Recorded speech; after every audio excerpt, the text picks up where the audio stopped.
مکہ کے لوگ جہالت کے اندھیروں میں پوری طرح ڈوب چکے تھے، لیکن آپ صلی اللہ علیہ وسلم نے نہ کبھی ان باتوں میں کوئی دلچسپی لی نہ ان کی رسومات میں، بلکہ ان کو دیکھ کر رسول اللہ صلی اللہ علیہ وسلم ہمیشہ سوچتے کہ کیا انسان اسی لیے پیدا کیا گیا ہے۔ رسول اللہ صلی اللہ علیہ وسلم غار ہیرا میں تشریف لے جاتے اور مہینوں وہاں رہتے اور غور و فکر کرتے، اور پھر وہ وقت آیا کہ جب رسول اللہ صلی اللہ علیہ وسلم 40 سال کے ہوئے تو آپ صلی اللہ علیہ وسلم پر پہلی وحی نازل ہوئی۔ حضرت جبرائیل علیہ السلام آپ صلی اللہ علیہ وسلم کے پاس تشریف لائے اور فرمایا، اقرأ باسم ربك الذي خلق خلق الإنسان من علق اقرأ وربك الأكرم الذي علم بالقلم علم الانسان ما لم يعلم۔ صلی اللہ علیہ وسلم گھبرا کر گھر تشریف لائے اور حضرت خدیجہ رضی اللہ عنہا سے کہا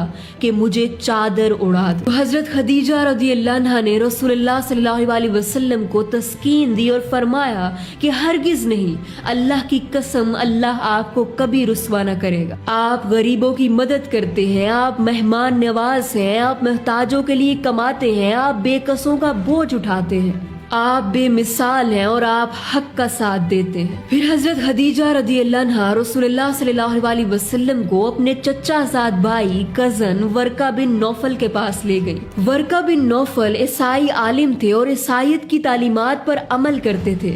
ورقہ بن نوفل نے رسول اللہ صلی اللہ علیہ وسلم کو نبوت کے بارے میں بتایا۔ تبارك اسم الله لئن كنت قد صدقتني يا ابن أخي فإنه الناموس الذي أنزل على موسى بن عمران ليتني أكون حيا۔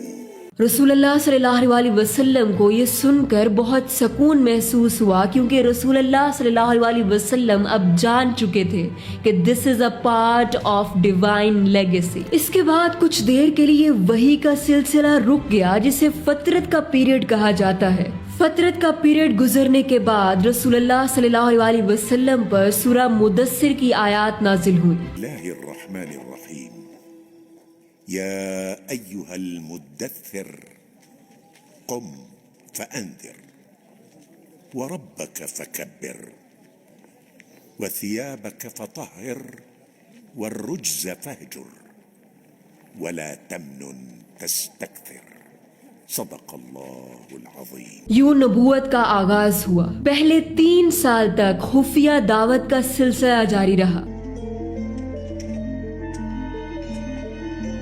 ابھی اعلانیہ دعوت کا حکم نہیں آیا تھا۔ رسول اللہ صلی اللہ علیہ وسلم خفیہ طور پر لوگوں کو یہ سمجھا رہے تھے کہ اللہ ایک ہے، اس کے سوا کوئی معبود نہیں، اسی کی عبادت کرنی چاہیے۔ 2.5 سال کا عرصہ گزرا تھا کہ ایک دن کچھ مسلمان مکہ سے دور ایک گھاٹی پر نماز پڑھ رہے تھے کہ کچھ کافر وہاں پہنچے اور ان کو نماز پڑھتا دیکھ کر ان کا مذاق اڑانے لگے۔ صحت الأخبار وليس الخبر كالعيان۔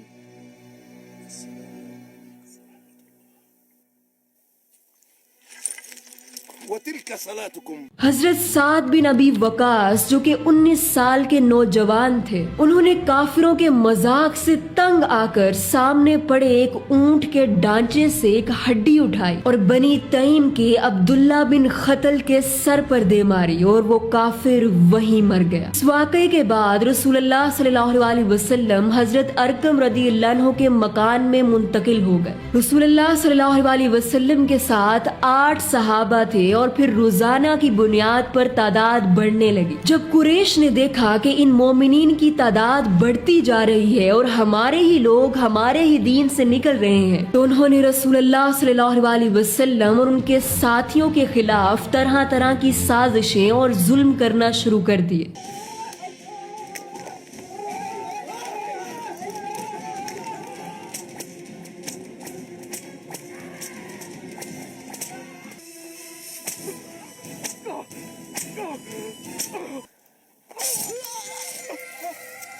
کافروں کی ان سازشوں سے تنگ آ کر رسول اللہ صلی اللہ علیہ وسلم کو مکہ چھوڑنا پڑا اور اللہ کے حکم سے مدینہ کی طرف ہجرت کی۔ رسول اللہ قد وصل۔ يا طرح طرح کی تکلیفیں برداشت کی. آپ صلی اللہ علیہ وسلم کے کئی عزیز دنیا سے رخصت ہو گئے، لیکن رسول اللہ صلی اللہ علیہ وسلم نے دعوت کا سلسلہ نہ روکا اور دیکھتے ہی دیکھتے مسلمانوں کی تعداد سینکڑوں میں ہو گئی. 23 ایئرز میں رسول اللہ صلی اللہ علیہ وسلم پر قرآن مکمل نازل ہوا. رسول اللہ صلی اللہ علیہ وسلم نے اللہ کے بتائے گئے ایک ایک لفظ کو لوگوں تک پہنچایا، لوگوں کو ان کا مقصد بتایا، آخرت کی تعلیمات دی. اور صرف اتنا ہی نہیں، رسول اللہ صلی اللہ علیہ وسلم نے کفر و شرک کے خاتمے کے لیے، بت پرستی کے خاتمے کے لیے اللہ کے حکم سے جنگیں بھی کی.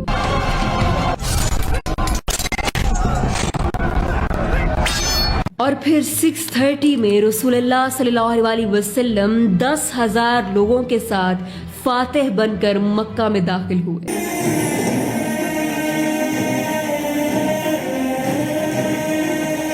سب سے پہلے آپ صلی اللہ علیہ وسلم نے کعبے میں موجود تمام بت توڑ ڈالے اور بت پرستی کے خاتمے کا اعلان کیا.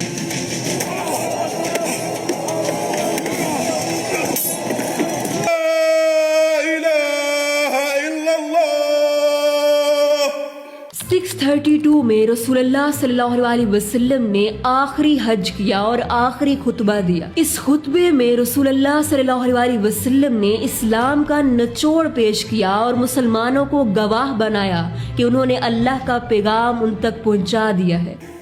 اللہم هل بلغت.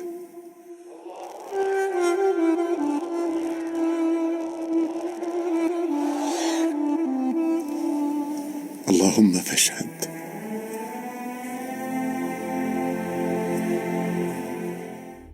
حجۃ الوداع کے تقریباً 3 ماہ بعد رسول اللہ صلی اللہ علیہ وسلم دنیا سے تشریف لے گئے. خیر رسول اللہ فاختار الرفیق الاعلی من الجنہ.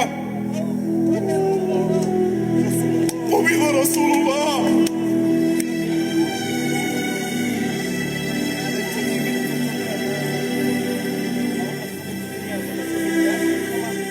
رسول اللہ صلی اللہ علیہ وسلم کی ذات، صفات، سیرت، ان کے معجزات اتنے خوبصورت اور وسیع ہیں کہ کئی دن ان پر بات کی جا سکتی ہے. حضرت عائشہ رضی اللہ عنہا سے جب رسول اللہ صلی اللہ علیہ وسلم کے اخلاق کے بارے میں پوچھا گیا تو انہوں نے فرمایا کانا خلقہ القرآن.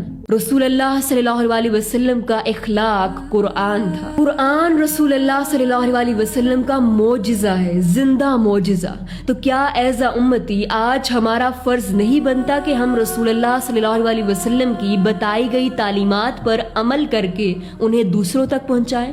جس نبی نے ہم سے اتنی محبت کی کہ حدیث میں آتا ہے رسول اللہ صلی اللہ علیہ وسلم نے فرمایا کہ ہر نبی کو ایک دعا دی گئی جو اس نے دنیا میں ہی کر لی، لیکن میں نے اپنی دعا قیامت کے لیے بچا کر رکھی ہے جس سے میں اپنے امتیوں کے لیے سفارش کروں گا. ایک اور حدیث میں موجود ہے کہ رسول اللہ صلی اللہ علیہ وسلم غمگین تھے. اللہ تعالیٰ نے جبرائیل علیہ السلام کو بھیجا کہ جاؤ پوچھو کہ نبی صلی اللہ علیہ وسلم کیوں غمگین ہے. رسول اللہ صلی اللہ علیہ وسلم نے فرمایا کہ میری امت. تو اللہ تعالیٰ نے جبرائیل علیہ السلام کے ذریعے پیغام بھیجا کہ غم نہ کریں، ہم آپ کو آپ کی امت کے بارے میں غمگین نہیں کریں گے. جزاک اللہ خیرہ. السلام علیکم ورحمۃ اللہ.